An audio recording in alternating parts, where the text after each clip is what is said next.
याद है आपको कहता था ना, आपको आज से लेक्चर्स की रिकॉर्डिंग के साथ साथ अगर आप में से किसी के पास है ना, एक बार मुझे लेक्चर पूरा करने देना। ये मैंने सारी रिकॉर्डिंग साथ साथ स्टार्ट कर दी है।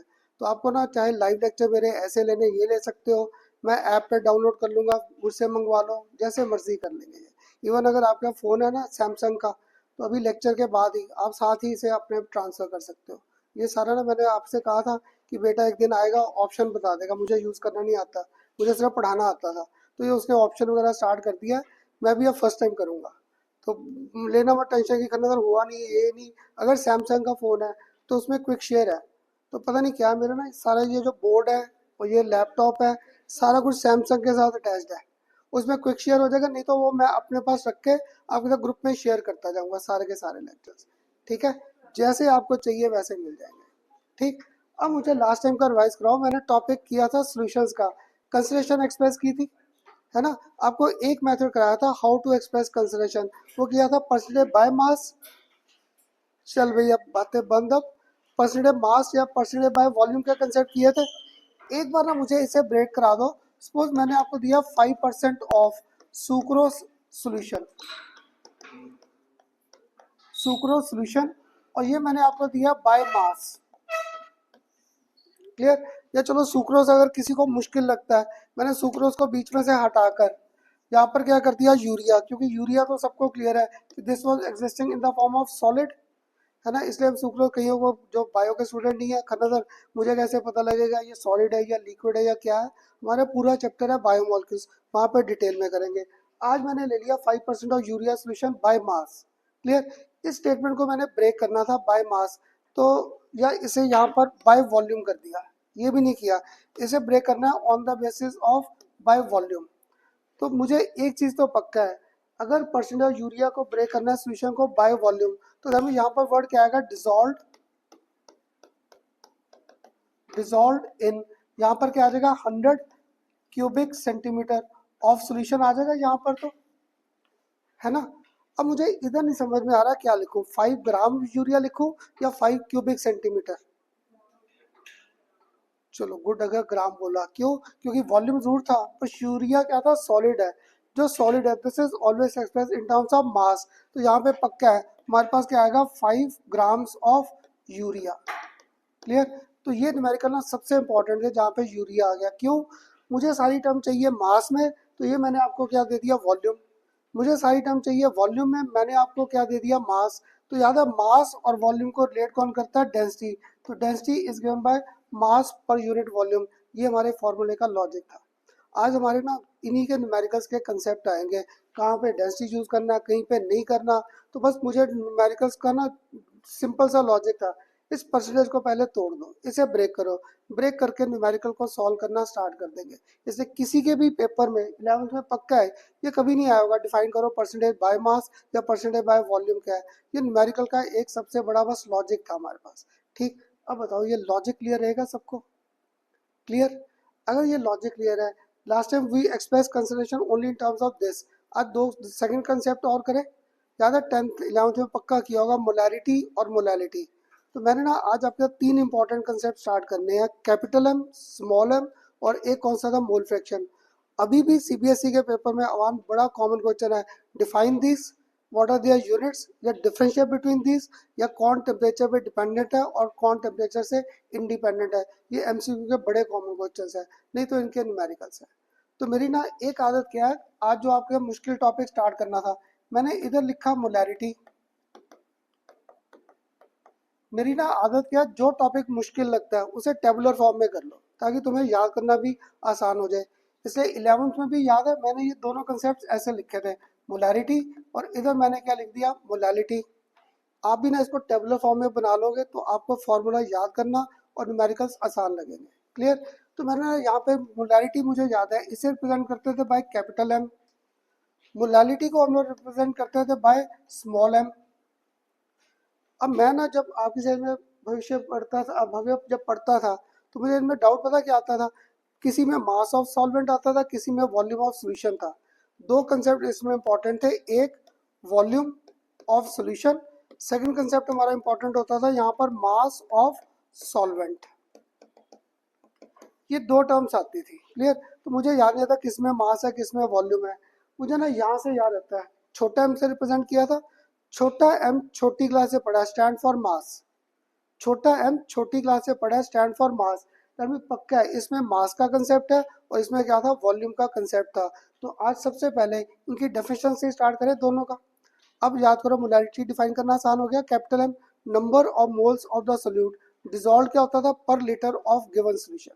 क्लियर? तो एक पहले डेफिनेशन लिख ले मोलैरिटी की। तो ऐसे टेबल बना लो, सबसे पहले डेफिनेशन आ जाएगी। It is defined as capital M molarity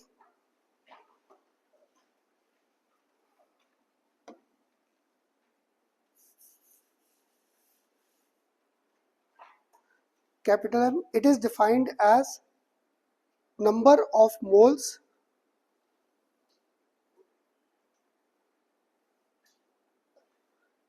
it is defined as number of moles of the solute, number of moles of the solute dissolved, number of moles of the solute dissolved per liter of the solution, dissolved per liter of the solution। अब बताओ, एक definition first clear हुआ? Clear? अब इसको break करना शुरू करें फॉर्मूले को। यहाँ पर मैंने आपके साथ क्या लिखा है, एम। इसकी अगर आप डेफिनेशन लिखा था, ऊपर हर बार क्या लिख दिया मैंने, number of moles of solute आ गए ऊपर, number of moles of solute. और नीचे मेरे पास अब आ रहे हैं, यहाँ पर क्या आ जाएगा, वॉल्यूम ऑफ सॉल्यूशन। इसको मैंने किस में ले रखा है, इन टर्म्स ऑफ लीटर्स। ये लीटर्स में आ गया। मुझे ना फॉर्मूले याद नहीं होते, हम लोग इनको ब्रेक करते जाते हैं। लास्ट टाइम याद है जब मैंने इंट्रोडक्शन लिखा था, मैंने फॉर्मूला लिखा था P V equal to n R T. M का फॉर्मूला खुद बना लिया था ब्रेकअप करके। ऐसे मुझे ना इसका बस यही एक फॉर्मूला ध्यान में था। अब इसको ब्रेक करना था। याद है 11th में पढ़ा था, जब भी मोल्स फाइंड करने, ये क्या होता था, given mass divided by molar मास, है ना। मोल्स का इतना कंसेप्ट तो याद है। मोल्स क्या होता था, given mass divided by molar mass. तो मैंने इस नंबर ऑफ मोल्स को ब्रेक कर दिया यहाँ पर, गिवन मास ऑफ सोल्यूट और डिवाइडेड बाय यहाँ पर क्या आ गया, मोलर मास ऑफ सोल्यूट। ये आ गया मोलर मास ऑफ सोल्यूट। अभी भी इधर मल्टीप्लाई किससे कर रखा था नीचे, बाय वॉल्यूम ऑफ सॉल्यूशन। ये अभी भी किसमें घूम रहा था, इन terms of litres. Second formula बन गया मेरे पास। अब आप बताओ, स्कूल में आपके जब प्रैक्टिकल्स होते हैं, अगर कराया वो टाइट्रेशन, है ना, हम लोग आपको एक एक लीटर सॉल्यूशन दे देते हैं। अगर एक एक लीटर देता ना प्रिंसिपल, मुझे दूसरे दिन ही स्कूल से किक आउट कर देता, कहता तू तो बाहर हो जा, सारा प्रॉफिट तूने बिगाड़ दिया मेरे स्कूल का। क्लियर? हम लोग आपको क्या देते हैं, स्मॉल क्वांटिटी, किसमें, क्यूबिक सेंटीमीटर या मिलीलीटर। 50 मिलीलीटर, 100 मिलीलीटर, 200 मिलीलीटर, इससे ज़्यादा नहीं देते। क्लियर? तो तभी यहाँ पर मैं वॉल्यूम को थर्ड फार्मूले में अभी ब्रेक कर सकता था। तो यहाँ पर मेरे पास एक और फार्मूला आ गया कैपिटल एम का। अब मैं आलसी भी पढ़ा था, गिवन मास को जीएम लिखकर छोड़ दूं, गिवन मास को जीएम लिख दे। तो given mass of solute divided by, यहाँ पर मोलर मास को एमएम लिखकर छोड़ दूं, मोलर मास ऑफ सोल्यूट। और यहाँ पर मैंने क्या कर दिया, वॉल्यूम ऑफ सॉल्यूशन। अब तुम्हें ये वॉल्यूम मैंने किस में दे दिया, इन टर्म्स ऑफ क्यूबिक सेंटीमीटर। या आपने कहा करना था, मेरी मैम तो ना 11th में देते थे इन टर्म्स ऑफ मिलीलीटर। दोनों का मीनिंग सेम था, चाहे क्यूबिक सेंटीमीटर लिखो चाहे मिलीलीटर, मैंने लिख दिया। अब में से एक तो मान गया, ठीक है सर फॉर्मूला आपने ठीक बना दिया। एक को डेफिनेशन ध्यान में थी, मैंने डेफिनेशन में क्या लिखा था, moles of the solute present क्या था, पर लीटर ऑफ सोल्यूशन। यानी मुझे वॉल्यूम हर बार क्या चाहिए, लीटर्स में। अगर लीटर्स में करना है तो इसको डिवाइड बाय 1000 करना पड़ेगा। लीटर्स में करने के लिए 1000, वो 1000 नीचे ना लिखकर मैं घुमाकर ऊपर लिख दूं, ऊपर लिख दूं, तो मेरे पास तीन फॉर्मूले बन गए कैपिटल एम के। क्लियर? और मुझे कोई फॉर्मूला याद नहीं, बस सिंपल सा कंसेप्ट याद था आज के लेक्चर का। छोटा एम छोटी क्लास से पढ़ा, स्टैंड फॉर मास, इसलिए मैंने यहाँ पे वॉल्यूम का कंसेप्ट लिखकर सारे फॉर्मूले बना दिए। क्लियर? तो मेरे पास कैपिटल एम के न्यूमेरिकल्स के लिए तीन फॉर्मूले आ गए, आगे तीन फॉर्मूले। पहले बताओ सिर्फ अब कैपिटल एम का कंसेप्ट क्लियर हुआ। तो थोड़ा सा भव्य आरआर विजन 11th क्लास का भविष्य, आरआर विजन वहाँ पे 11th में पक्का ये किया होगा, सॉल्यूशंस के चैप्टर बेसिक कंसेप्ट्स में ही था। तो ये सारे फॉर्मूले एक आगे, ये लिख लो पहले, तभी फिर मोडालिटी की तरफ चलेंगे। इसलिए अभी ना मैं बस सीबीएसई का आसान सा क्वेश्चन कर रहा था, what do you mean by capital M small m, differentiate between these, इनको बस डिफरेंशिएट करने का कंसेप्ट कर रहे थे।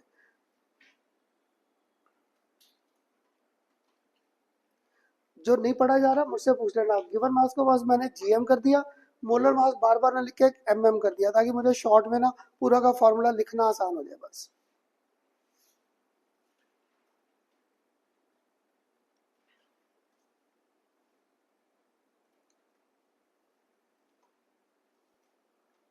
अब आगे 3 फॉर्मूले।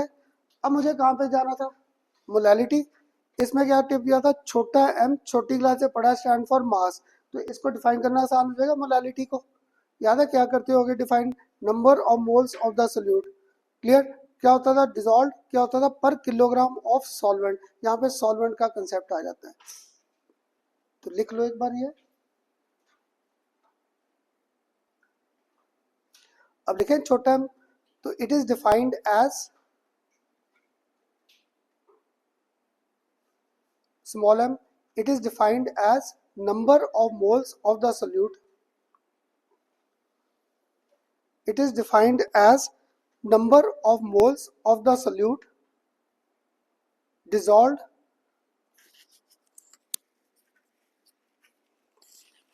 number of moles of the solute dissolved per kilogram of solvent. Number of moles of the solute dissolved per kilogram of solvent. आगे इसकी भी डेफिनेशन क्लियर। अब इसको ब्रेक करें। अब देखना शायद आप मुझे साथ साथ ब्रेक कराते जाओगे, इसको ब्रेक करना था फॉर्मूले को। ऊपर पक्का है मेरे पास, यहाँ पर क्या आ जाएंगे, number of moles of solute, ऊपर number of moles of solute आ गए।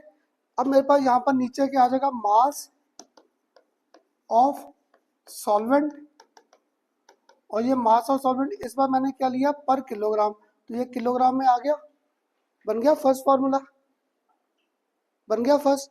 अब शायद आप मुझे लॉजिक देते जाओगे, सेकंड फॉर्मूले में किसको ब्रेक करते हैं, मोल्स को, है ना। अगर मोल्स को ब्रेक किया, आलसी बड़ा था, जीएम लिखकर छोड़ दूं, अब तो क्लियर रहेगा। गिवन मास रहेगा ध्यान में, गिवन मास ऑफ सोल्यूट, और डिवाइडेड बाय यहाँ पर क्या था, मोलर मास ऑफ सोल्यूट, और इधर साथ में क्या घूम रहा है यहाँ पर, इनटू मास ऑफ सॉल्वेंट, और ये मास ऑफ सॉल्वेंट किसमें घूम रहा है, इन टर्म्स ऑफ किलोग्राम। आ गया सेकंड फार्मूला ब्रेक करके। अब याद है आपसे क्या पूछता था 11th में, पता नहीं आप में से किसी को कराया था स्कूल में सॉल्ट एनालिसिस, वो एसिडिक रेडिकल्स आइडेंटिफाई करना, बेसिक रेडिकल्स। तो हमने आपको केजी सॉल्ट दे दिया था, किलो का तो पूरा डिब्बा ही आता है हमारे पास। हम लोग आपको मिलीग्राम्स में ग्राम्स में देते थे, 10 ग्राम 20 ग्राम 30 ग्राम 40 50। जब ये जो मास केजी में था, this could be even given in grams. तो अगर मैं ग्राम्स में देता, मेरा एक और फॉर्मूला ब्रेक हो गया, given mass of solute, clear, divided by यहाँ पर क्या था, molar mass of solute, clear, और इधर साथ में क्या घूम रहा था, इनटू मास ऑफ सॉल्वेंट, और ये मास ऑफ सॉल्वेंट इस बार मैंने किस में दे दिया आपको, इन टर्म्स ऑफ ग्राम्स। अब आप में से क्या, खन्ना सर रहने दो ग्राम्स में, एक ने फिर रोक दिया, खन्ना सर डेफिनेशन में तो आपने दिया था पर किलोग्राम ऑफ सॉल्वेंट, जहाँ पे ग्राम्स में था, तो जब मुझे डिवाइड बाय 1000 करना पड़ेगा।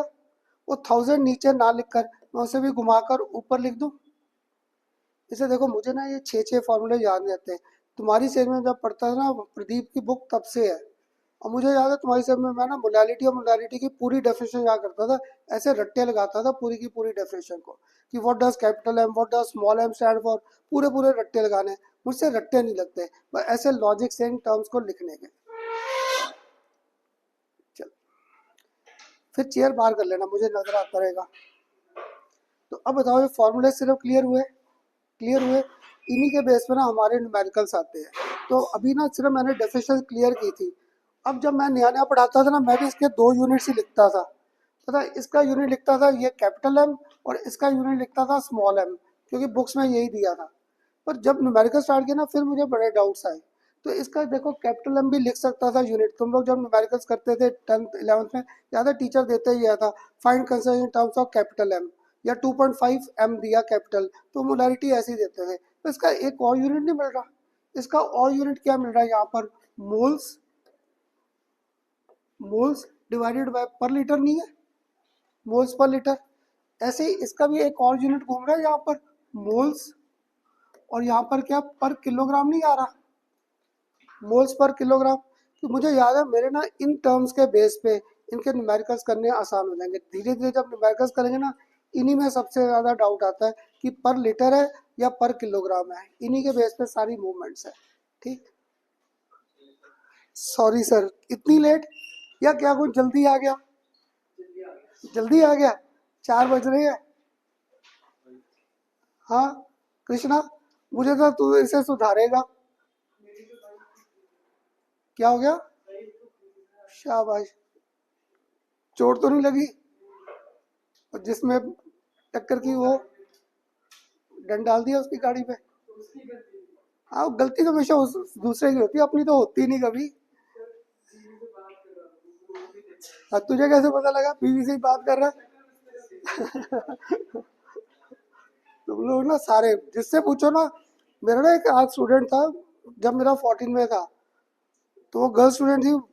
जैसे ला रहे होगी अपने कैनेटिक वगैरह पे आ रहे थे, वो बैक किया किसी ने गाड़ी, तो लग गई गाड़ी वगैरह, ठुक ठक गई। तो गाड़ी को नुकसान हुआ, उसके कैनेटिक को कुछ नहीं हुआ। कहीं सर वो ना उल्टा मेरे पे झाड़ने लग गया कि तू बच्चे हो, तुम्हें चलाना नहीं आता, ये नहीं आता। तो मैं क्या, फिर तूने किया क्या? कहीं सर आखिर का जो कार्ड होता है वही प्ले किया। मैं क्या कहता सर, मैं ऊंचे ऊंचे से रोने लग गई। मैं ऊंचा ऊंचा रोना स्टार्ट कर दिया। कहते जितने आसपास थे ना, सारे उस अंकल को पड़ गए। कहते सारे अंकल को पड़ गए, आपकी गलती है, आपकी गलती है। कहते मैं चुपचाप वहां से निकल के आ गई। तो गलती तो अपनी होती नहीं। चल छोड़।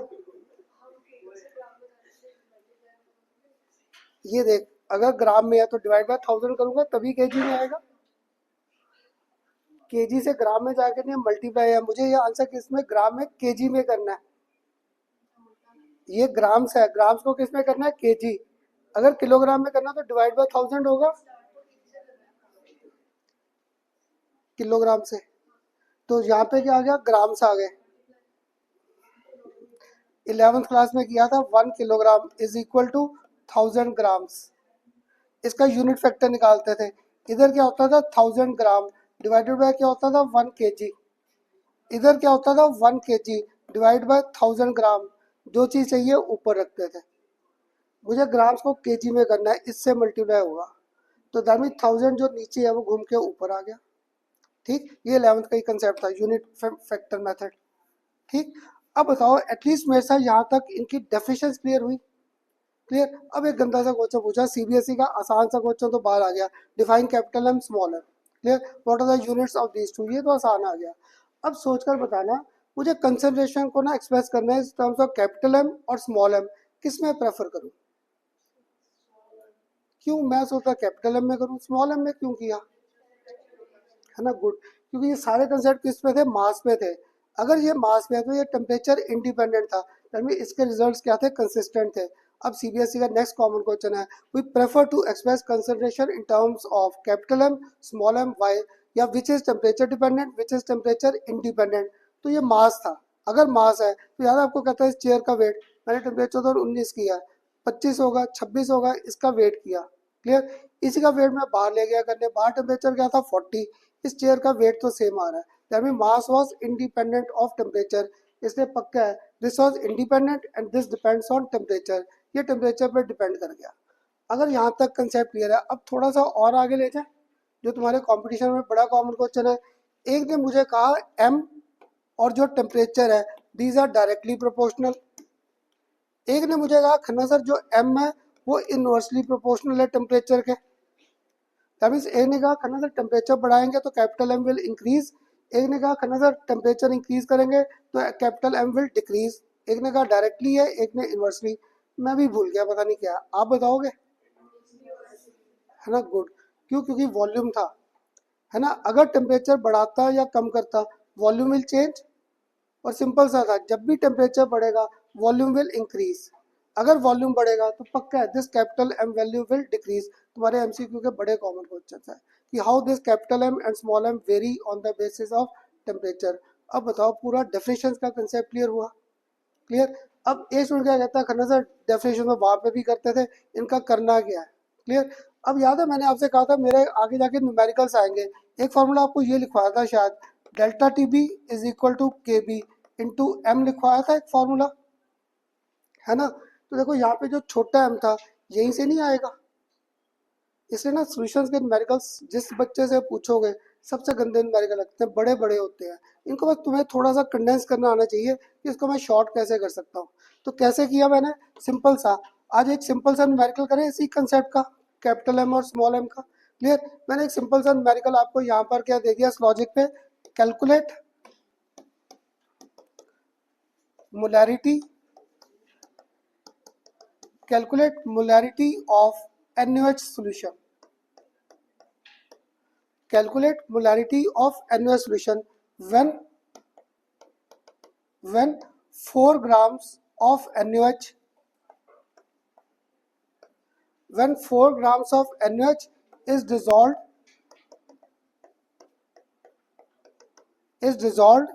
in 250 cubic centimeter of solution।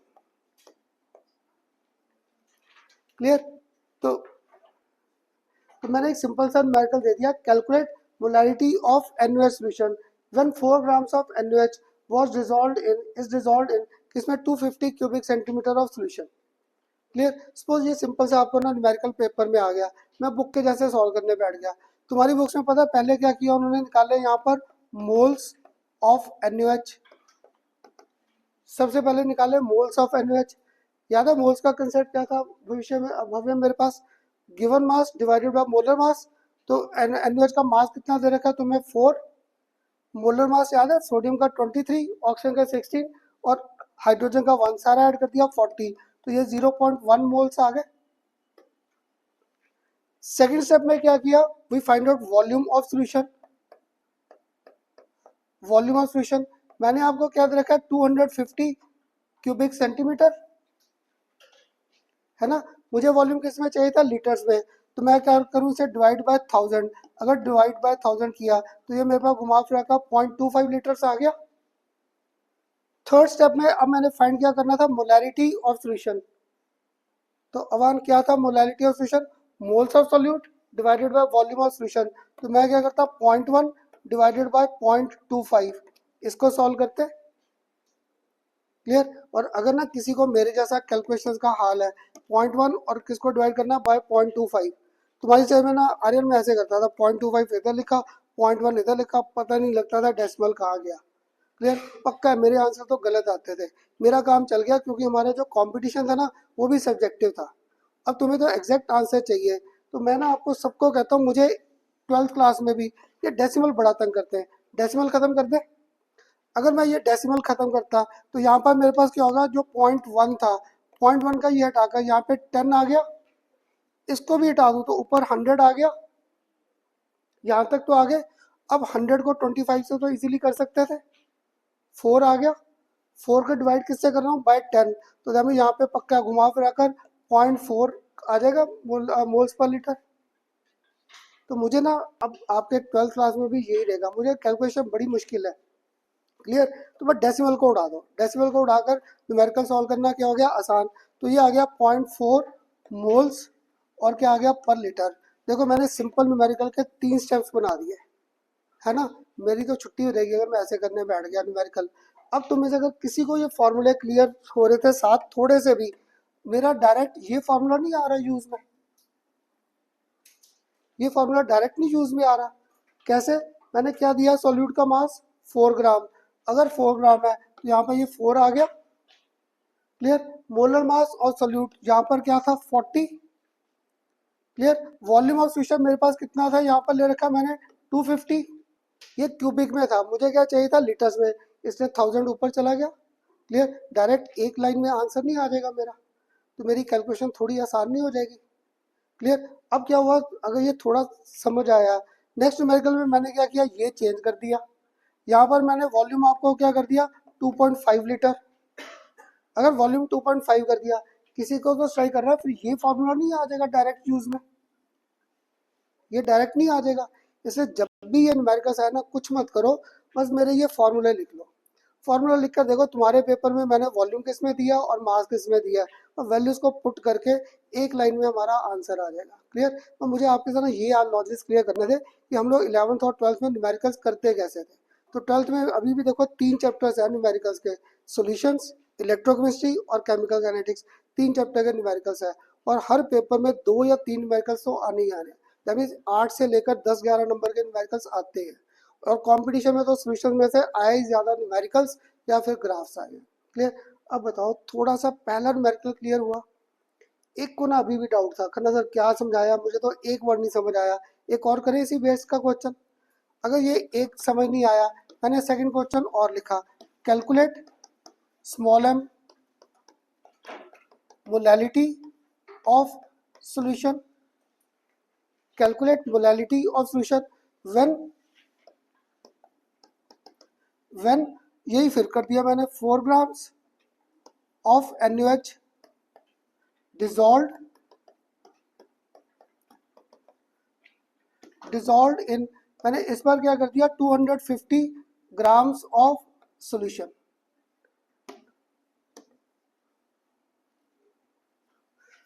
250 grams of solution. Clear? इस बार सोच मैंने आपको ना ये न्यूमेरिकल डाल दिया, calculate molality of the solution when 4 grams of NaOH were dissolved in 250 grams of solution. ये कर दिया। अब तुम में से ना एक को साथ ही साइड कर गया, खन्ना सर आपने ये फॉर्मूला यूज में किया है, उसे ये सही कर गया पक्का कि खन्ना सर ये फॉर्मूला आपने डायरेक्ट यूज किया है। जब डायरेक्ट यूज किया है, वैल्यूज का अगर पुट करना शुरू करता है यहाँ पर, क्लियर, अगर हमने वैल्यूज को यहाँ पर पुट करना स्टार्ट करता है, तो गिवन मास मेरे पास पक्का है कितना, 4 ग्राम्स है ना, और मोलर मास ऑफ सोल्यूट क्या दे रखा है, 40। ठीक, तो आपने कहा खन्ना सर 250, आप में से एक ने यहाँ पर लिख दिया 250। ठीक, खन्ना सर आपने भी तो ऐसा किया था, 250 सीधा लिया था, याद है, ये वॉल्यूम का कंसेप्ट था। अब आप बताओ, मैंने ये सारी वैल्यूज ठीक लिखी हैं?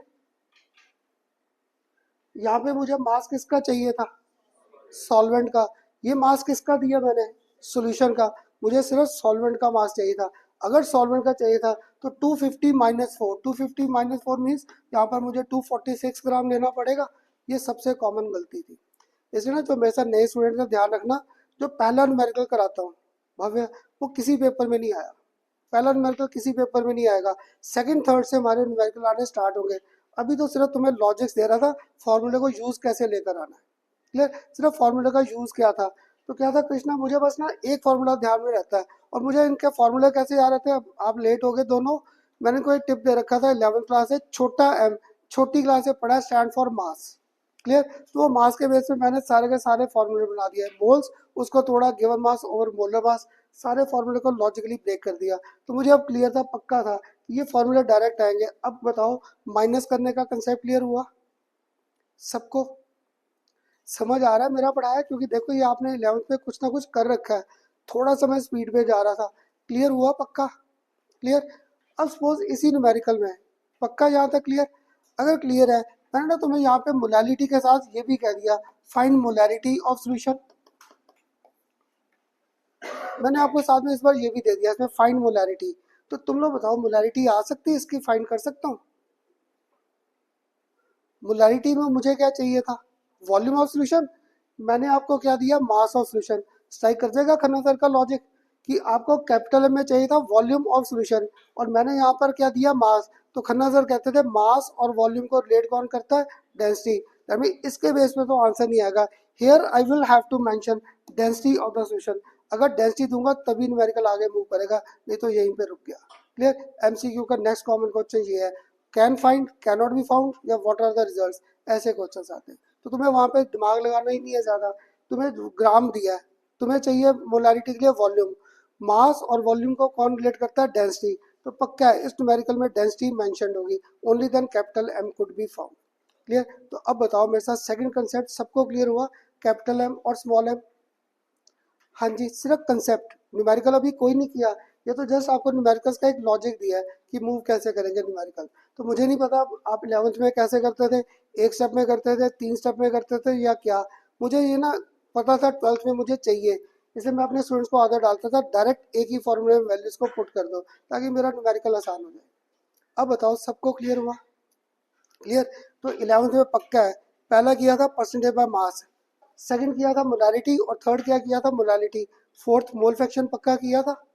अभी भी ना मुझे आपको ये 3 टर्म्स पहले क्लियर करनी थी, कैपिटल एम, स्मॉल एम और एक मोल फ्रैक्शन। फिर आज का बाकी लेक्चर मुझे ध्यान में सारा इनके न्यूमेरिकल्स पे ही चला जाएगा। क्लियर? ये भी मैंने न्यूमेरिकल नहीं कराई, सिर्फ आपको न्यूमेरिकल का एक लॉजिक दिया। क्लियर हुआ? और आप सबसे ना कहता था, मैं कमाशी सारे बच्चों से कहता हूँ, मेरे से जो पढ़ते हो घर जाके ना अगर 20-25 मिनट भी पढ़ लोगे सारी रिवीजन हो जाएगी। देखा लास्ट टाइम तो 20-25 मिनट भी नहीं पढ़ा होगा, क्योंकि लास्ट टाइम तो सारी चैप्टर की इंट्रोडक्शन ज़्यादा टाइम ले गया था। अब पर देखो उसका फ़ायदा मिलेगा। किसी को अगर आगे टॉपिक्स क्लियर है कि खन्ना सर अगर सारी टर्म्स आज कराई तो नेक्स्ट टाइम क्या कराना, factors on which solubility of solid in liquid depends. Clear? तो ये ऐसी पढ़ाई रहेगी। अब बताओ अगर यहाँ तक क्लियर है, अब फोर्थ कंसेप्ट करें। फोर्थ कंसेप्ट हम लोगों ने क्या किया था, that was our mole fraction. तो यहाँ पे लिखो मोल फ्रैक्शन, करेंगे अभी। बस एक बार मोल फ्रैक्शन को डिफाइन कर दो, फिर सारा लेक्चर न्यूमेरिकल्स पे ही है इसके। वो तो जस्ट अभी आपको लॉजिक दिया है न्यूमेरिकल्स का। अभी भी ना सीबीएसई के पेपर में सबसे आसान क्वेश्चन भविष्य आपको क्या रखा है, define capital M, small M और मोल फ्रैक्शन, ये सब डिफाइन करने आते हैं। तो लास्ट ईयर ना मेरे कई स्टूडेंट में बड़ा डाउट आया था। सपोज मैंने 2 कंपोनेंट्स ले लिए, ए और बी। क्लियर? सपोज यहाँ पे number of moles, number of moles of component A, component A is equal to N, और इसके फुट में ए कर दूं नंबर ऑफ मोल्स। ऐसे ही यहाँ पे number of moles of component B, B के मैंने मोल्स क्या ले लिए एन, और इसके फुट में बी कर दिया। अब मैंने फाइंड क्या करनी थी, मोल फ्रैक्शन। अगर मोल फ्रैक्शन फाइंड करना है तो मुझे इसका फॉर्मूला याद था, एक्स से लिखते थे यहाँ पर मेरे पास क्या आ जाएगा, number of moles of A divided by क्या आ जाएगा, number of moles of A plus number of moles of B. ऐसे अगर मैं फाइंड करता हूँ मोल फ्रैक्शन ऑफ बी, तो मोल फ्रैक्शन ऑफ बी क्या आ जाएगा, number of moles of B, नीचे मेरे पास क्या आ जाएगा, number of moles of A plus number of moles of B आ जाएंगे। अब मुझे मोल फ्रैक्शन को डिफाइन करना आसान नहीं हो गया?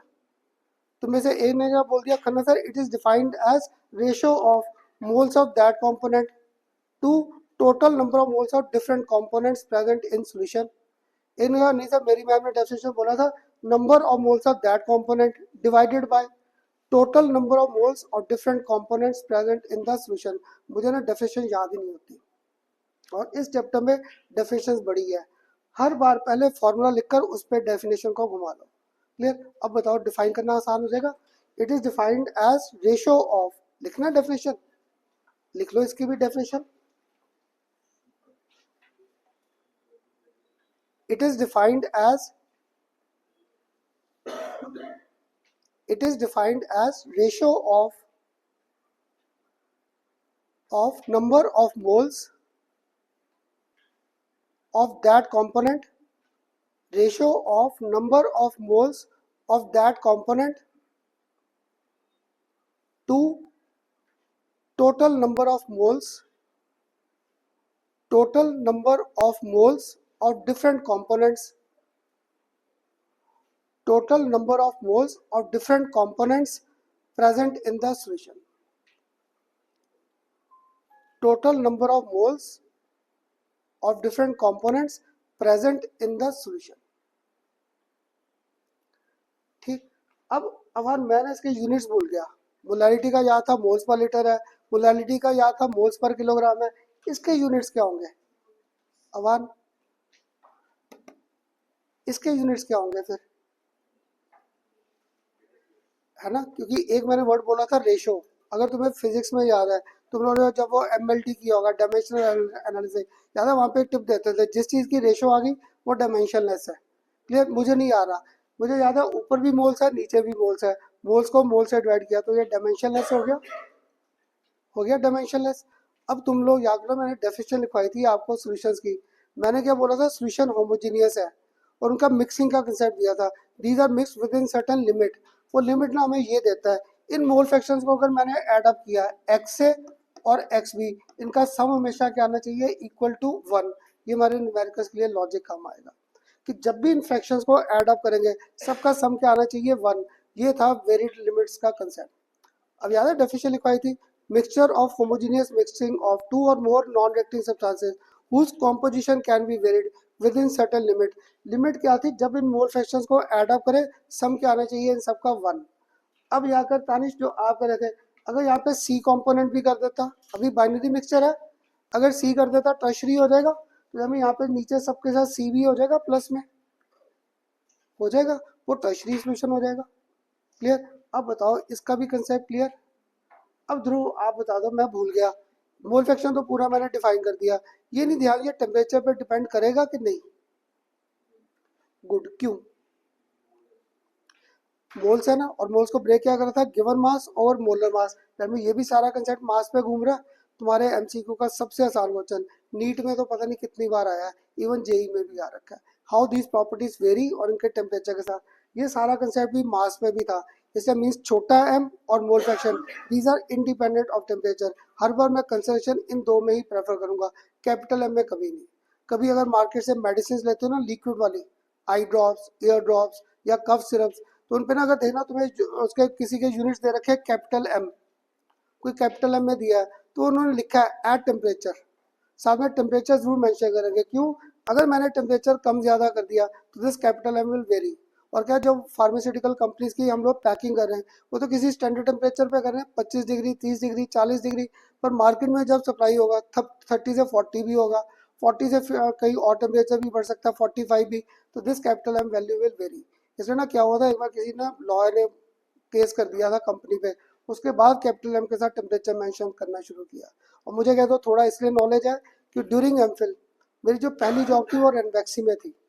फर्स्ट जॉब मैंने जो की थी अपनी लाइफ की वो रेनवैक्सी में था, वहाँ पे मेरी सिलेक्शन हुई थी। तो वहाँ पे हमें जाके क्लियर होता कैपिटल एम के साथ टेम्परेचर हमेशा मेंशन करते हैं। तब तो मुझे याद नहीं था क्योंकि 11वीं 12वीं नहीं याद थी, यूनिवर्सिटी की पढ़ाई कर ली, कैपिटल एम स्मॉल एम तो कभी आया ही नहीं। फिर वहाँ पे क्लियर हुआ था क्यों कैपिटल एम पे डिपेंडेंट था टेम्परेचर, क्यों, वहाँ पे वॉल्यूम में एक्सपेंशन, इसलिए वो मार्क लगाते हैं। जहाँ तक लेवल फिल होगा ना, आप देखना eye drops, air drops, cough syrup, सबका एक मार्क लगा होता है, वो उस टेम्परेचर की रिक्वायर है कि इस टेम्परेचर पर ये मार्क है। आगे टेम्परेचर कम ज़्यादा होगा दैट मार्क विल चेंज, वो मार्क चेंज होता जाएगा, उसके लिए फिर कंपनी जिम्मेदार नहीं है। उन्होंने एक पर्टिकुलर टेम्परेचर पे सारी कंडीशन दे दी।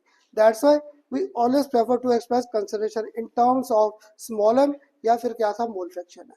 अब बताओ ये तीनों टर्म्स क्लियर हुई, मोलैरिटी, मोलालिटी और साथ में क्या था, मोल फ्रैक्शन, सबको क्लियर। अब करेंगे क्या न्यूमेरिकल्स ट्राई, क्लियर होगी सारी definition?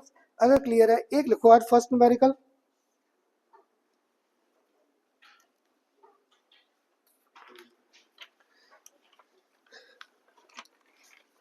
a solution contains a solution contains 25%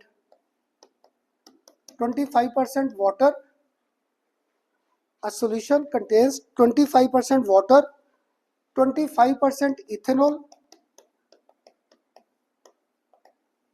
25% ethanol and 50% 50% acetic acid by mass and 50% acetic acid by mass.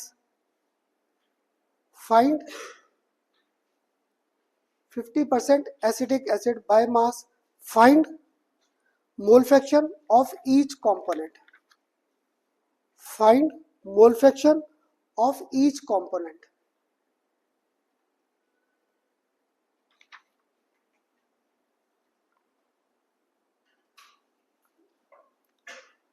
Clear? अब मुझे ना सबकी मोल फ्रैक्शन फाइंड करनी आ गई, तो देखो मुझे ना अब तानिश मेरा अब आपके लॉजिक सही कर रहा है, तीन चीज़ें आ गई तो एक टर्शरी मिक्सचर बन जाएगा। तो मुझे लगा खन्ना से ये तो बड़ा आसान न्यूमेरिकल है, मैंने यहाँ पे ना X A is equal to, मानते हो number of moles of A divided by number of moles of A, number of moles of B, साथ में number of moles of C आ जाएंगे। हाँ जी, फॉर्मूला तो ये बन गया मेरा यहाँ पर इसे सॉल्व करने के लिए, ये फॉर्मूला बन गया। तो मैंने क्या किया, ए को मान रखा था वाटर, बी को मान रखा था अल्कोहल और सी को मान रखा था एसिड। तुम्हारी सेज में मैं भी न्यूमेरिकल ऐसे ही करता था। क्लियर, ए को वाटर, बी को ये, सी को ये, आधा न्यूमेरिकल करते भूल जाता था ए क्या है, बी क्या है और सी क्या है। इससे मैं आपको आदत पता क्या डालता हूँ, मुझे ये फॉर्मूला ही नहीं याद रहता इतना। क्लियर, इस फॉर्मूले को मैंने थोड़ा सा चेंज कर दिया।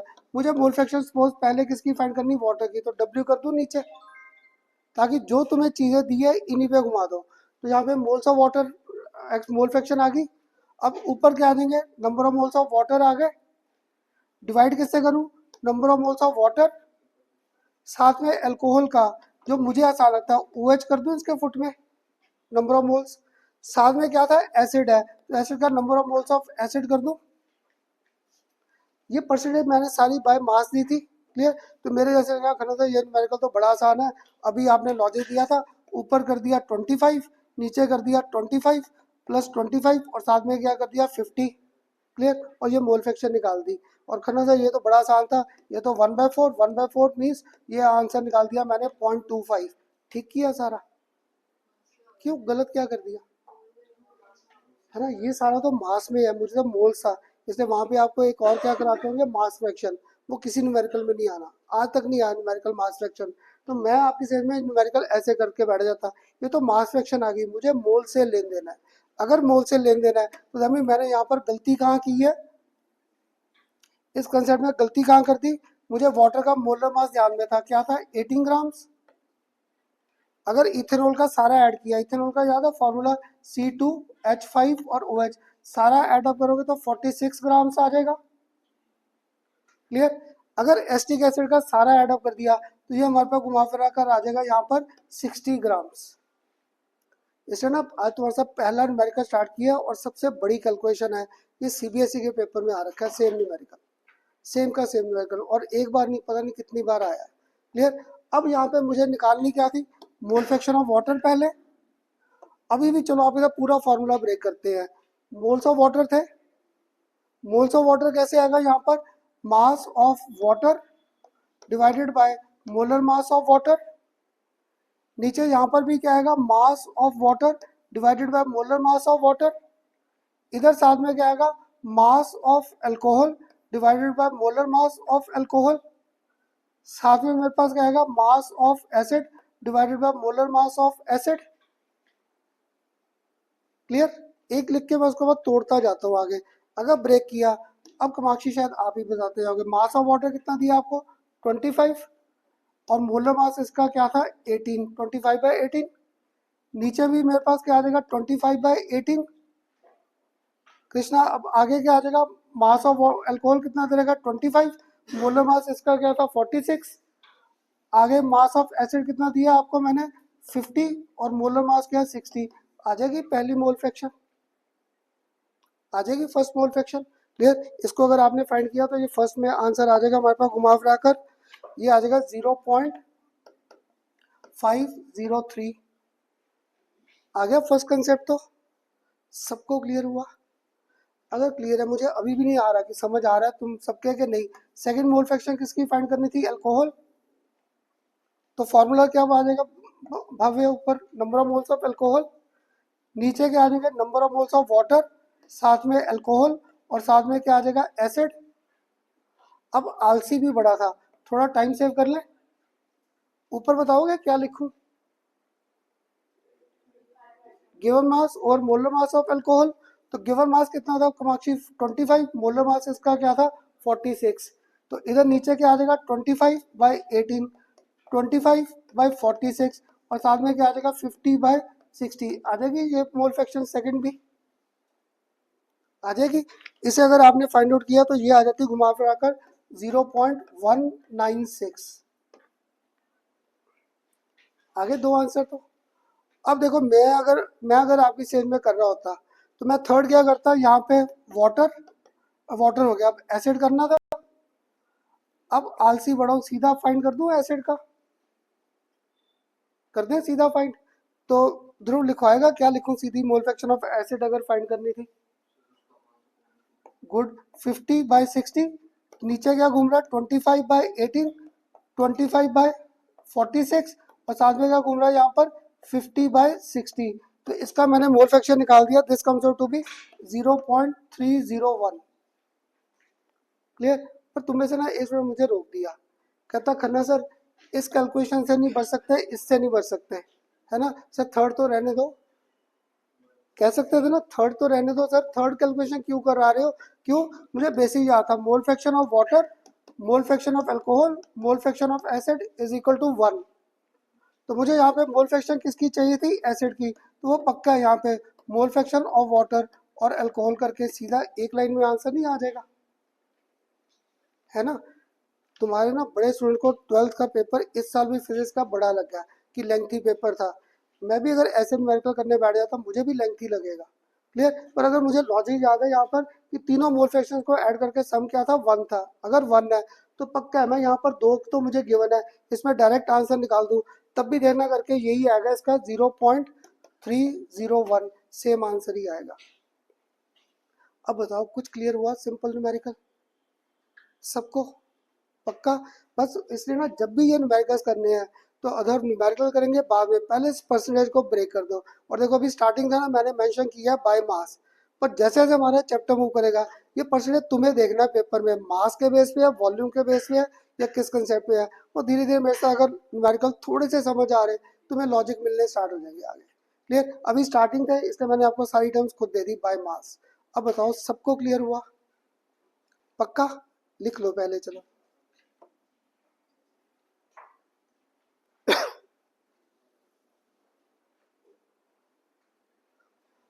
आपके पापा ने आज सुबह भी आना था, कह रहे थे। हाँ जी हुआ क्लियर यहाँ तक, एक और करें, समझ आ रहा है कि नहीं न्यूमेरिकल, पक्का। और ये मत सोचना कि तुम लोग नए नए स्टूडेंट हो इसलिए मैं पूछता हूँ, ये जो लास्ट ईयर के बैठे पूछो, मेरी आदत है, तुम लोग जब लेक्चर देकर जाओगे ना पक्का पूछता हूँ कि समझ आया कि कोई डाउट तो नहीं है, डाउट है तो मेरे से क्लियर कर लो, अभी कर लो, कल आगे कर लो, जब मर्जी करो, ठीक। अब बताओ सबको क्लियर हुआ, एक और करें इसी पैटर्न का।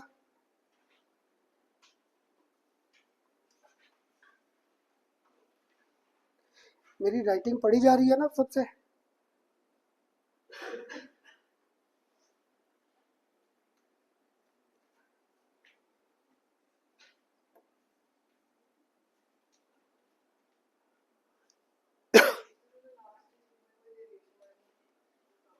किसमें 301, वो हो सकता है वो डेसिमल तक चले जाए, कोई फर्क नहीं, उससे कोई फर्क नहीं है, ठीक। अब करें एक और क्वेश्चन, लिखो एक next, a rectified spirit, a rectified spirit has a rectified spirit has 95% has 95% ethanol by mass in it। a rectified spirit, ये अगर नहीं लिखा जाता RS लिख लो या सिर्फ स्पिरिट लिख लो, जो मर्जी लिख लो, मुझे कोई फर्क नहीं है, clear. A spirit has 95% ethanol by mass in it, paper में आ गया find, find mole fraction of, find mole fraction of alcohol and water in it, find mole fraction of alcohol and water in it, clear. आपको इनकी मोल fractions find करनी आ गई, अगर मोल fractions आ गई तो मुझे ना तुम्हारी सेज में जब पढ़ता था या कई साल पहले ये न्यूमेरिकल खुद को बड़ा मुश्किल लगता था, पर याद है मैंने अभी आपको टिप दिया है कि न्यूमेरिकल करना बाद में, पहले इस परसेंटेज को तोड़ो, इसे ब्रेक करके देखो क्या लिखना है। तो क्या था 95% ऑफ इथेनॉल बाय मास, इसको ब्रेक करके क्या लिखो, मुझे तो लिखना भी नहीं आ रहा, तुम लोग लिखवा दोगे, क्या लिखे इस स्टेटमेंट को ब्रेक करके, 95 ग्राम्स ऑफ इथेनॉल, है ना, dissolve dissolved in 100 grams of solution, यही करेंगे ब्रेक करके। अब क्लियर हुआ, मैंने लास्ट टाइम क्यों परसेंटेज के कंसेप्ट क्लियर किए थे, ये किसी पेपर में नहीं है डिफाइन परसेंटेज बाय मास, ये न्यूमेरिकल का सबसे इंपॉर्टेंट लॉजिक था। और इसको लिखते ही अब भविष्य आपने मुझे एक और कंसेप्ट दे दिया, खन्ना सर इसमें मास ऑफ वाटर मिल रहा है हमें, मास ऑफ वाटर मिल रहा है कैसे, इथेनॉल कितना दिया 95 और टोटल वेट क्या था 100 है, तो मास of water 100 minus this, that mean 5 grams रह गया। आ गया ये। अब फाइंड क्या करना था, मोल फ्रैक्शन। अगर मोल फ्रैक्शन फाइंड करने, लिखो फॉर्मूला मोल फ्रैक्शन का, mole fraction of alcohol is equal to number of moles of alcohol, नीचे number of moles of alcohol plus number of moles of water.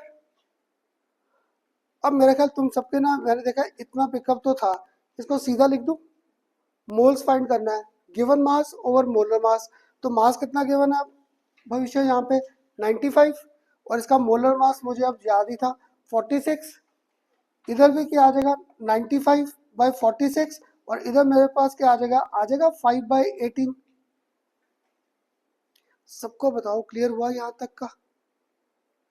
Clear, क्योंकि अगर moles of water था, given mass divided by molar मास, कितना mass given था 5 ग्राम। इसलिए आपको कहा था जब भी न्यूमेरिकल आए ना, न्यूमेरिकल करना बाद में, पहले इस परसेंटेज को तोड़ दो, ब्रेक कर दो इसे, तुम्हें कोई ना कोई लॉजिक मिलने स्टार्ट हो जाएंगे न्यूमेरिकल को करने के। क्लियर, ये ना मुझे इसकी कैलकुलेशन भी याद है, इसे सॉल्व करोगे तो ये आंसर आ जाता है 0.88। तो यहाँ पे पक्का है।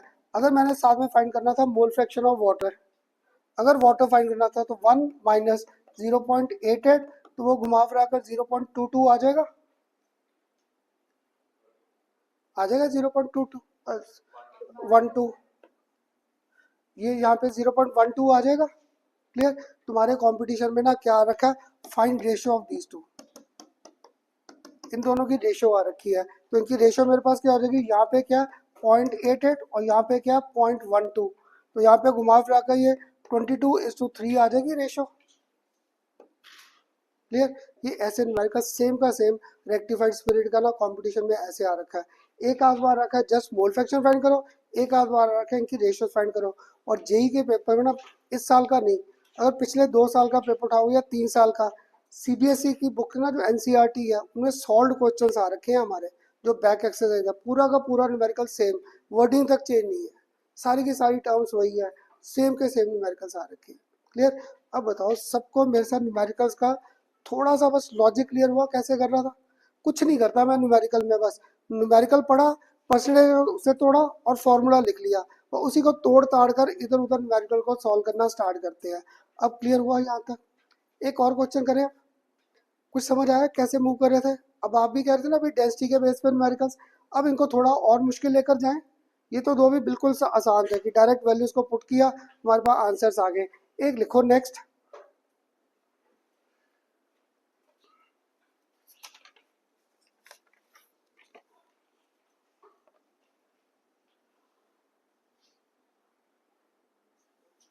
Calculate capital M. ये ना तुम बच्चों को हर बार डाउट आता करना, सर मोलैरिटी बोला है, इसलिए मैं शुरू से ही बोलता हूँ कैपिटल एम मीन्स मोलैरिटी पूछ लिया आपसे। कैलकुलेट, लिख ले पहले, आ रहे हैं, कर लो नोट।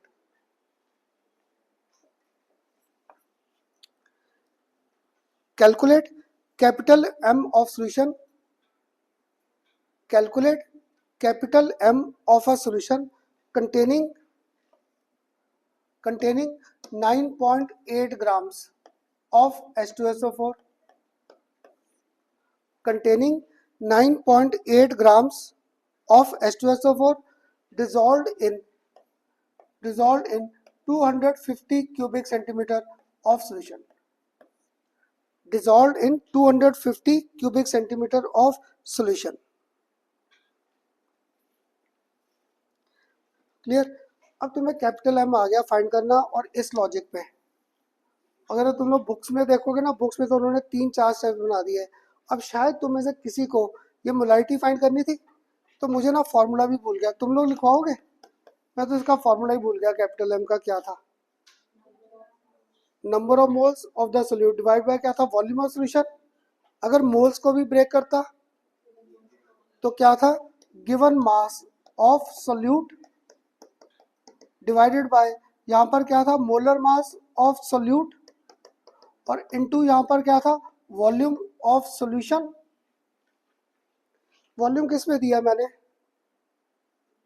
क्यूबिक। अगर क्यूबिक है तो यहाँ पे क्या लिखना पड़ेगा पक्का, इन टर्म्स ऑफ क्यूबिक सेंटीमीटर। पर मुझे यहाँ था वॉल्यूम किस में चाहिए, लीटर्स में, तो डिवाइड बाय 1000, वो 1000 नीचे ना करके ऊपर। अब बताओ है इस फॉर्मूले को कहीं पे भी आपको क्रैमिंग की जरूरत पड़ी? सिर्फ एक लॉजिक याद था, कैपिटल एम छोटी क्लास से पढ़ा था, छोटा एम में मास है और कैपिटल एम में फिर क्या आ गया, वॉल्यूम। लॉजिकली पूरा फॉर्मूला ब्रेक कर दिया। अब एक ही लाइन में आंसर आ जाएगा, शायद आप ही बताते जाओगे। क्या दिया मैंने, मास ऑफ सोल्यूट 9.8 ग्राम।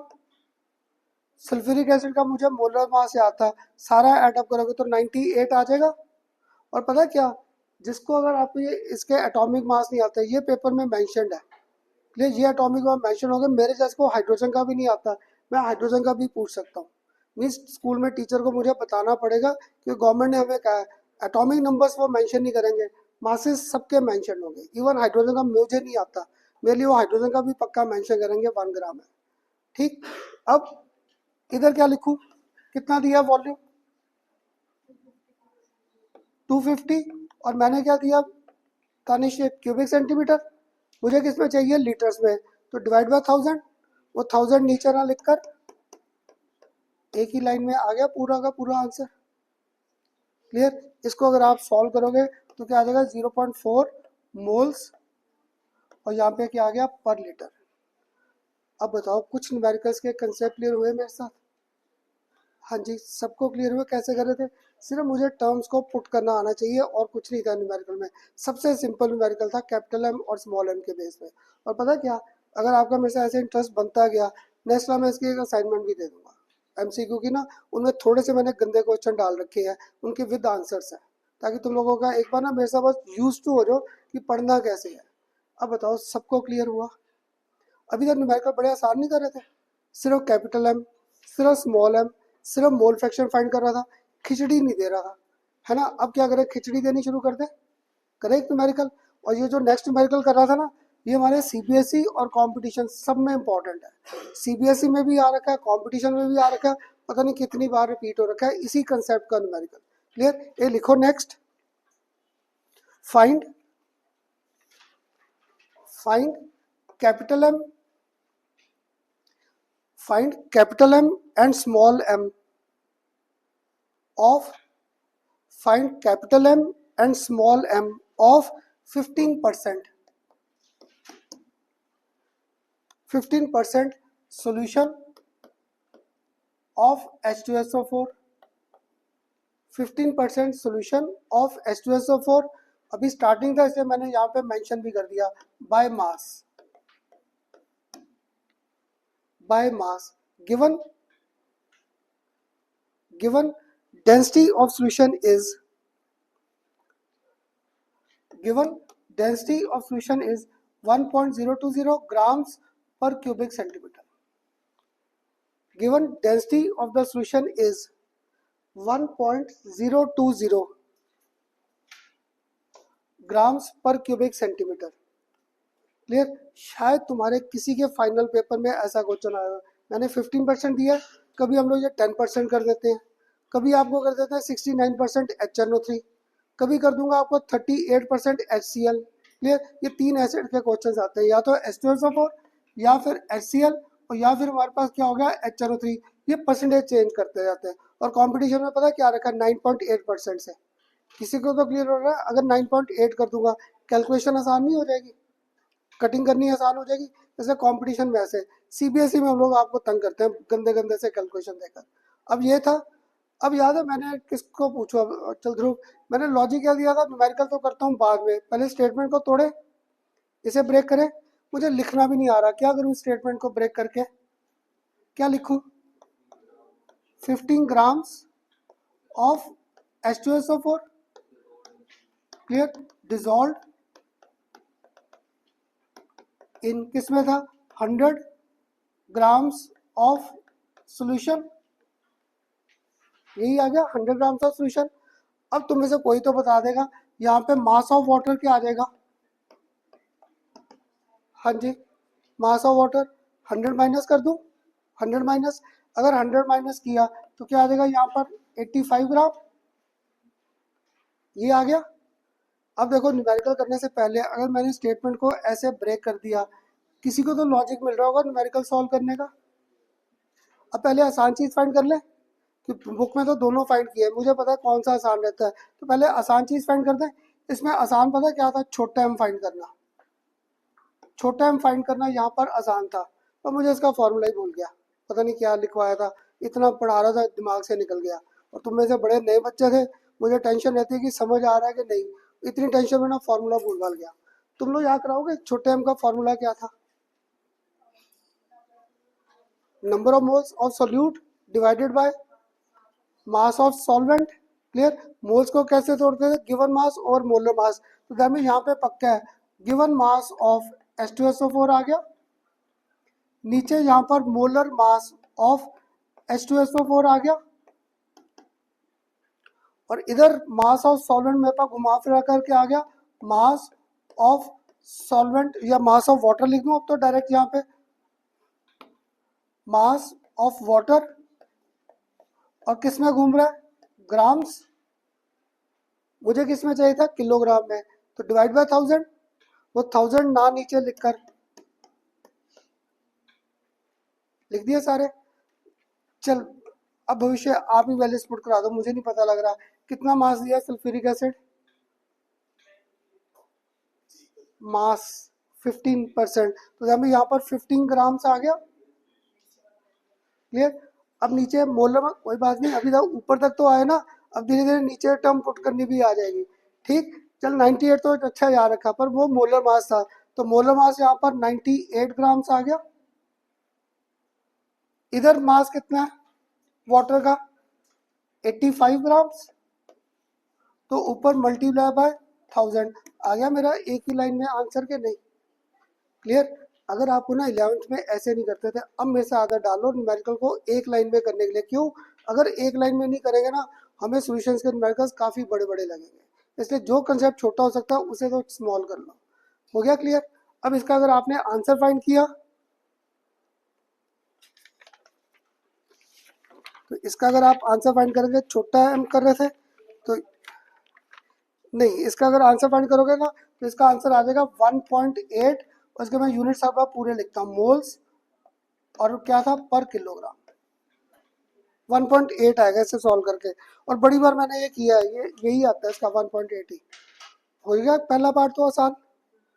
क्लियर?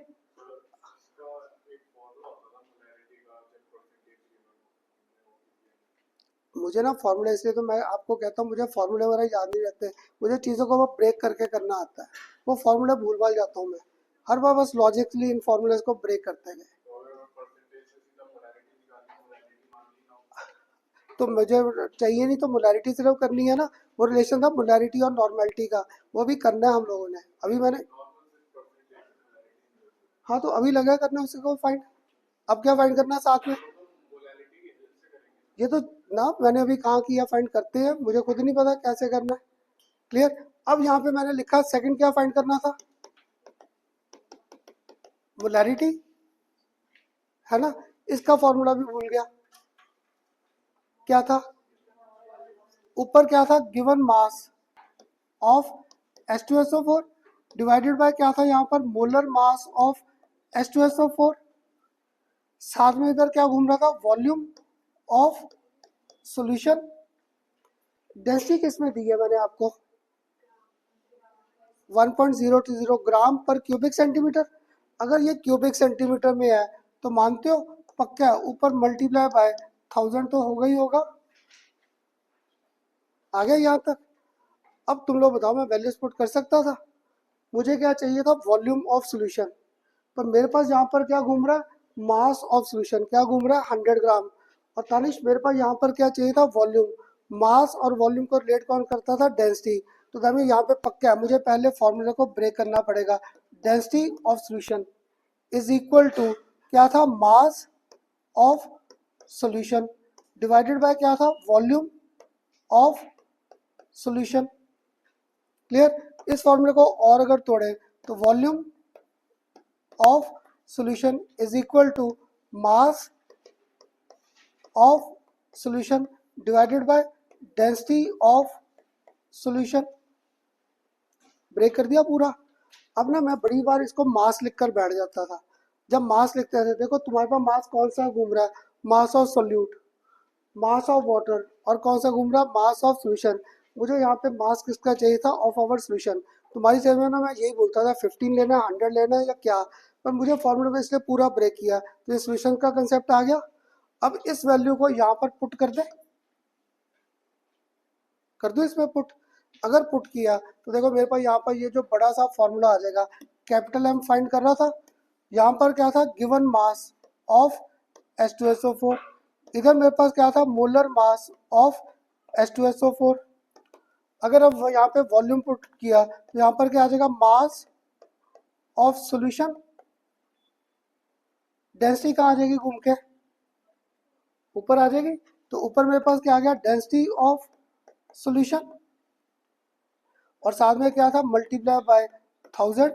मेरे से ना ये आदत डाल लो, तुम लोग ना फॉर्मूले में वैल्यू बाद में पुट करो, पहले जो फॉर्मूला से ब्रेक कर दो, तोड़ ताड़ दो जो तुम्हारे पास टर्म्स गिवन है। इसे जैसे ही मैंने पहला फॉर्मूला लिखा, मुझे सही करके वॉल्यूम तो दिया नहीं मैंने, अगर वॉल्यूम नहीं दिया दैट मीन मैंने आपको पक्का मास और वॉल्यूम को रिलेट कौन करता है, डेंसिटी, इससे मैंने इसे डेंसिटी के बेस पे ब्रेक कर दिया। अब शायद तुम में से कोई तो मुझे वैल्यूज पुट करा देगा, मुझे अभी भी नहीं वैल्यूज क्लियर, क्या लिखूं, mass of H2SO4 15 gram, molar mass कितना दे रखा है आपको, 98 ग्राम, इधर साथ में डेंसिटी ऑफ सॉल्यूशन क्या दे रखी है, 1.020, और मास ऑफ, अब क्लियर हुआ क्यों लिखा था सॉल्यूशन, तुम्हारी सेम में मैं ना सिर्फ मास लिखता था, फिर पेपर में 3 मास नजर आते हैं, वाटर का भी है, एसिड का भी है और सॉल्यूशन का भी, मुझे यहाँ पे सॉल्यूशन के मास से लेन देन था, तो ये 100 आ गया, और इधर साथ में क्या घूम रहा, और मल्टीप्लाई बाय 1000। तानिश अब क्लियर हुआ, मुझे ना फॉर्मूले याद नहीं रहते, मैं फॉर्मूले को मैं तोड़ना जानता हूँ, उसे ब्रेक कर लो ताकि मुझे न्यूमेरिकल सॉल्व करना उतना आसान हो जाए। और ऐसे न्यूमेरिकल ना बड़ी बार आए तुम्हारे पेपर में, पता नहीं कितनी बार ये सेम न्यूमेरिकल्स आ रखे हैं। अब अगर सारी वैल्यूज पुट कर दोगे तो इसका आंसर किया किसी ने ट्राई, 1 पॉइंट, हाँ गुड, 56, और यहाँ पे इसके यूनिट्स क्या आ गए, मोल्स पर लीटर, 1.56 और मोल्स पर लीटर। अब बताओ कुछ क्लियर हुए न्यूमेरिकल्स, हाँ जी सबको क्लियर हुए मेरे साथ न्यूमेरिकल्स कैसे थे, कि कहीं डाउट है, पक्का सबको क्लियर, हाँ जी आर्यन सबको समझ आए न्यूमेरिकल, तानिश थोड़ा सा तुझे डिफरेंस लगेगा, एक आध दिन आराम से बस फॉर्मूले को, मेरे साथ ना मेरी बात ये याद है, मुझे वो रिलेशन नहीं याद रहते, वो भूल जाता हूँ, मुझे बस लॉजिक याद है कि इनको फॉर्मूले को ब्रेक कैसे करना है, और पुराने पेपर निकालोगे ना, शायद इस साल भी जेई के पेपर में ऐसा ही क्वेश्चन आया था, on the basis of HCl आया था, HCl के बेस पे सेम का सेम न्यूमेरिकल, पर वहाँ पे 38% HCl आ गया था बाय मास। तो देखो अगर 38% को ब्रेक करूंगा, 38 ग्राम्स किस में आ जाएगा, 100 ग्राम, तो पानी कितना रह गया, 100 माइनस 38, 62 रह जाएगा, सारी की सारी कैलकुलेशन उसी कंसेप्ट पे आ जाएगी। अब बताओ यहाँ तक सबको क्लियर हुआ, इसी न्यूमेरिकल में चलो, और अभी नहीं कराता मैं, पहले ये बताओ यहाँ तक क्लियर हुआ। अब तुम में से कोई वैसे क्वेश्चन कभी किसी ने ये पूछा नहीं है, मैं ही पूछ रहा था, अगर सपोज मैंने आपको यहाँ पे पूछा, मुझे मोल फ्रैक्शन ऑफ एसिड और मोल फ्रैक्शन ऑफ वाटर भी फाइंड करनी है, ये ना सिर्फ तुम बच्चों का इंटरेस्ट देके मैं एक और पार्ट ऐड कर रहा था, बुक में नहीं दिया, जस्ट मेरे दिमाग में वैसे ही आ गया कि तुम्हारे इसके साथ ये भी आ गया, find mole fraction of acid और वाटर, कराओगे, मुझे तो नहीं आ रही, कैसे करूं मोल फ्रैक्शन ऑफ एसिड, क्या कर दूं, number of moles of acid, number of moles of acid plus number of moles of water, moles given mass कितना दिया सल्फ्यूरिक एसिड का मास 15 डिवाइडेड बाय 98, नीचे भी क्या हो जाएगा 15 बाय 98, क्लियर, गुड। अब मुझे यही था, मैं मेरा पढ़ाया समझ भी आ रहा है, कहीं बाहर जाते गालियां देते ना जाओ क्या पढ़ा दिया था आज। अब क्लियर हुआ, आ जाएंगी सारी की सारी चीजें, एक ही न्यूमेरिकल में सारे कंसेप्ट हमारे आ गए। और दूसरी मोल फ्रैक्शन मैं आलसी बढ़ाऊं, 1 माइनस कर दूं इसे, क्लियर, हो सकता है तुम्हें ये ना है इसका ये पार्ट आ जाए, ऐसे कोई भी पार्ट आ सकता है, न्यूमेरिकल करो बाद में, पहले फॉर्मूले को ब्रेक करते जाओ, जितना तोड़ोगे ब्रेक करोगे तुम्हें सारा क्लियर होगा। अगर जाके एनसीईआरटी की बुक या प्रदीप में पढ़ोगे ना, उन्होंने पता नहीं कितने स्टेप्स बना दिए ऐसे फाइंड करने के, कितने स्टेप्स, कहीं मोल फाइंड कर रहे हैं, कहीं पे वॉल्यूम फाइंड कर रहे हैं, कहीं पे मास को माइनस करके कर रहे हैं, कभी क्या कर रहे हैं, मुझे कुछ नहीं आता, मुझे बस सिंपल से ये कंसेप्ट क्लियर है।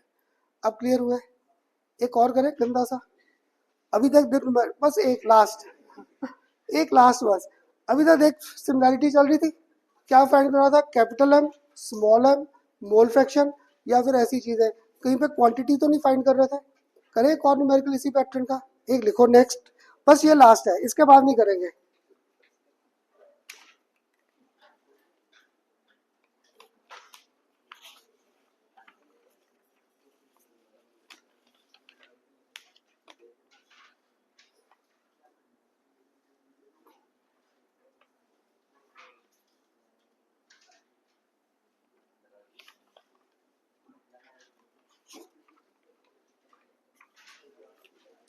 चलो इसका मैंने ना क्वेश्चन भी खुद ही बना दिया आपको।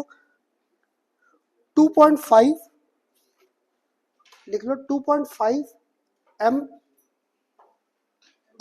छोटा, 2.5 M of ethanol solution, 2.5 M of ethanol solution is prepared is prepared is prepared in 2500 grams of water.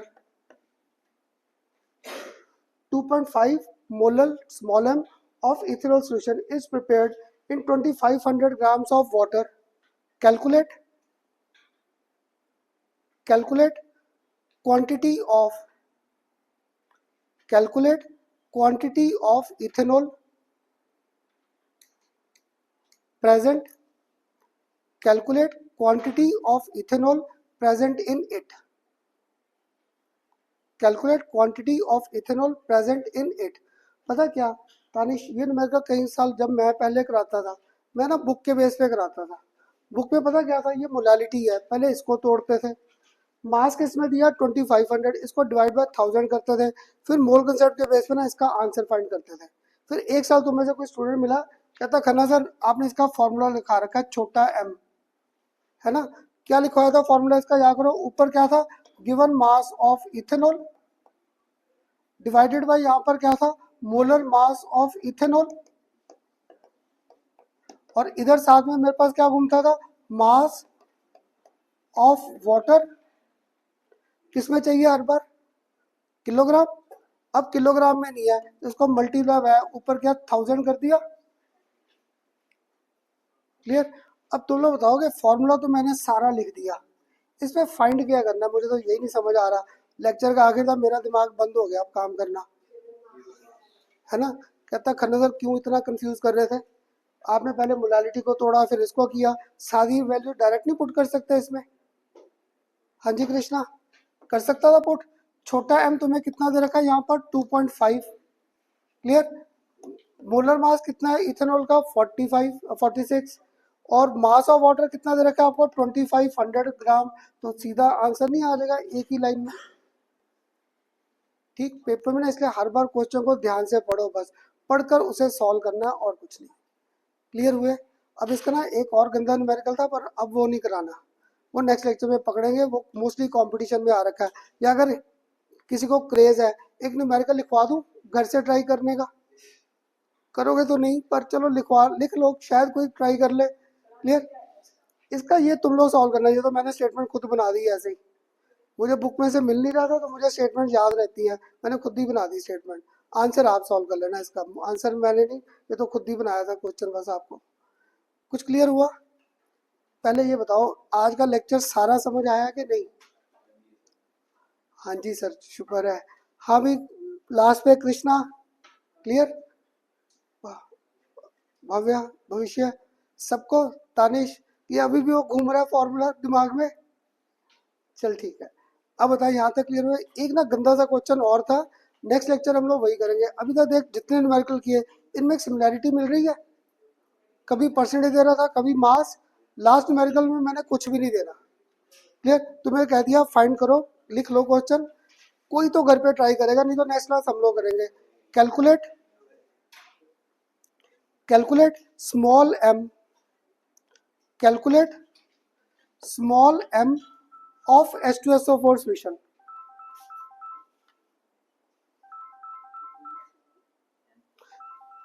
एक मिनट बेटा बस। हेलो, हाँ जी नमस्कार मैम, बढ़िया जी, क्लास में ही था मैम, बस अभी फ्री हो जाना है। हाँ जी,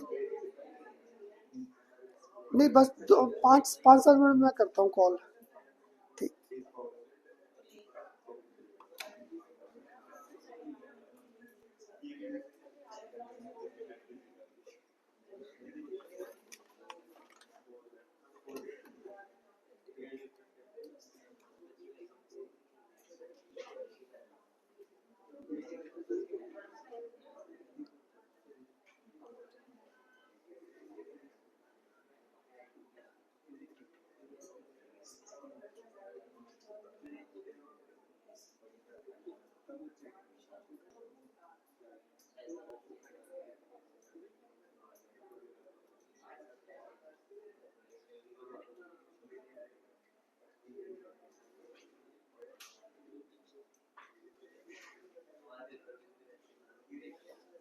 चलो क्या लिखा है क्वेश्चन कहाँ तक एक बार बता दो। Calculate small M of H2SO4 given given mole fraction of water is given mole fraction of water is 0.85।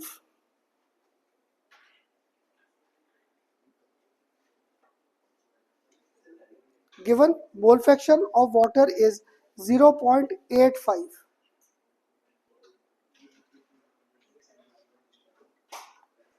ठीक, अब देखो इस लास्ट क्वेश्चन में देखा दिया मैंने मास ना मैंने परसेंटेज दी है। ये जो लास्ट न्यूमेरिकल कराया ना सीबीएसई में आता है रेयर, मीन्स अगर कहूँ ना पिछले 10 साल में शायद एक आध बार आया होगा। कंपटीशन में मोस्टली ऐसे क्वेश्चन आते हैं जिनमें तुम्हें सारी चीज़ों का ना वो लॉजिक ब्रेक करने हैं। इसको ना जिसको मोलालिटी की डेफिनेशन याद थी, याद है मोलालिटी क्या था? आज थोड़ी देर बस मुझे अभी है मेरे 5-6 मिनट है अभी, 5 मिनट है अभी मेरे। तो क्या था 5 मिनट बोलने का बड़ा शौक है बोलने का, क्लियर। तो अब जो फिर वही निकल रहा मुझसे अब 5 मिनट ही। इसमें आपको मोलालिटी की डेफिनेशन याद है? मोल्स क्या था पर किलोग्राम, यानी मास ऑफ सॉल्वेंट तो दे दिया मैंने तुम्हें भाई, यहाँ पे मास ऑफ सोल्यूट फाइंड करना था और कुछ नहीं, आंसर आ जाएगा। घर जाके ज्यादा दिमाग भी मत लगाना, नेक्स्ट क्लास पहले यही करेंगे करके फिर मुझे याद है चैप्टर ना आगे तब मूव करेंगे अगर मुझे वो कंसेप्ट आते हैं। कौन से? आपके वो ली चटलियर प्रिंसिपल। अगर मुझे ली चटलियर प्रिंसिपल 11th में नहीं आता तो नेक्स्ट टॉपिक्स में हम लोग फंस जाएंगे, तो हम लोग वो भी नेक्स्ट लेक्चर में आएगा। अब पहले बताओ यहाँ तक सबको न्यूमेरिकल्स क्लियर हुए? ठीक, चल 1 मिनट बस।